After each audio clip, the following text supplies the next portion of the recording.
The Nauruan Civil War was a civil war that was fought on the island of Nauru between the forces of King Awida and the anti-Awida forces. And what was the cause of this war? A marriage festival gone wrong, where arguments over tradition would end with someone pulling out a gun and shooting up the place, which would end up killing a chief's son. This would spawn a war from the already feuding clan spanning from the years of 1878 to 1888. What would also fuel this war would be the introduction to more firearms and alcohol by European traders, which mixing all three, back then is already not a good idea. The island would be divided with King Awida's loyalists controlling the north of the island while the rebels held the south. For years, the war was in a stalemate, with both sides suffering heavy losses. The German Empire, upset that the war was interfering in their interest in the area, would intervene on April 16, 1888, by annexing the island and banning all firearms and alcohol. Later on October 1st, the gunboat SMS Eber and its 87 men would anchor off the shores of Nauru. The next morning, they would host the annexation ceremony and would arrest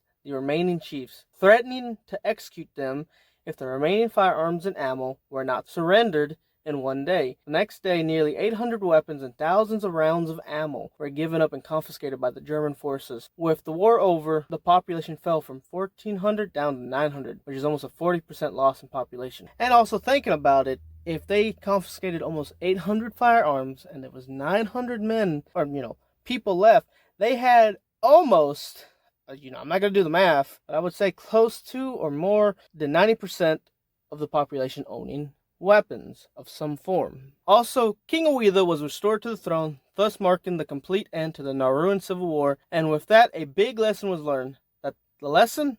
Stay calm or lose almost 40% of your population.